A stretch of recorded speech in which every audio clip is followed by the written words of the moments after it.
ভালো ক্রিকেটার হতে শুধু স্কিল নয়, বোধ বুদ্ধিও থাকা চাই। জ্যাক ফ্রেজার ম্যাকগার্কে যেন সবটুকুই আছে। আবির্ভাবেই বিশ্ব ক্রিকেটকে কাঁপিয়ে দেওয়া এই ক্রিকেটার মানছেন তিনি এখনও বিশ্বকাপ খেলার যোগ্য নন। ঠিক যেন নিজের ব্যাটিংয়ের মতোই এবার মুগ্ধ করলেন নিজের পরিণত বোধ দিয়ে।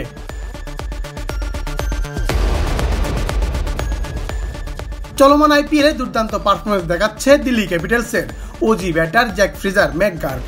বিধ্বংসী ইনিংস খেলে বেশ ভালোভাবে জানান দিয়েছেন নিজের মারকুটে ব্যাটিংয়ের সামর্থ্য। তবে শেষ পর্যন্ত অস্ট্রেলিয়ার বিশ্বকাপের স্কোয়াডে জায়গা হয়নি ম্যাকগার্কের, তাতে অনেকেই অবাক হয়েছেন। অবশ্য অস্ট্রেলিয়ার হয়ে এখনো আন্তর্জাতিক টি-20তে অভিষেকই হয়নি তার। খেলেছেন শুধু 2টি ওয়ানডে, সেখানে জানান দিয়েছেন নিজের সামর্থ্য। আইপিএলে এবারের আসরে দিল্লির হয়ে অসাধারণ খেলে চলেছেন এই তরুণ তুর্কি। চলতি আসরে 6 ইনিংসে ব্যাট করেছেন এই ওজি ব্যাটার।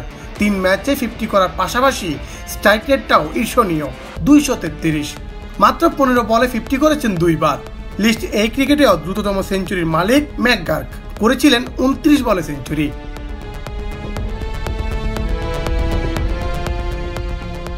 তবে কয়েক মাস আগেও আলোচনায় না থাকা ম্যাকগার্ককে নিয়ে আসন্ন বিশ্বকাপে অস্ট্রেলিয়ার নেতৃত্ব দিতে যাওয়া অধিনায়ক মিচেল মার্শ জানান বর্তমান দলে যারা আছেন সবাই পারফর্ম করছেন, তাই তার জায়গা হয়নি। ম্যাকগার্ক নিজেও জানেন বিষয়টি। ম্যাকগার্ক বলেন 1 থেকে 1.5 মাস আগে তিনি নিজে কোনো আলোচনায় ছিলেন না। তার চোখে বিশ্বকাপ আইপিএল থেকে ভিন্ন।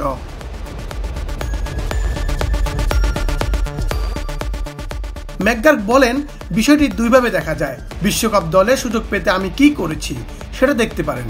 অন্যভাবে দেখলে দেখুন 1 থেকে 1.5 মাস আগে আমি কিন্তু কোনো আলোচনাতেই ছিলাম না, তাই এটা আমাকে খুব বেশি কষ্ট দেয়নি, কারণ আমি ওই জায়গাটা অর্জন করেছি। সেই ভাবনাটা আমার মধ্যে ছিল না। বিশ্বকাপ ক্রিকেট আইপিএল থেকে অনেক ভিন্ন।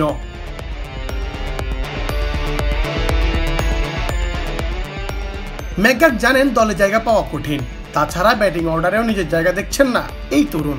ম্যাকগার্ক বলেন আমি নিজে ব্যাটিং অর্ডারে 5 থেকে 6 নম্বরে দেখি না, সেখানে টিম ডেভিড, ক্যামেরন গ্রিনরা থিতু।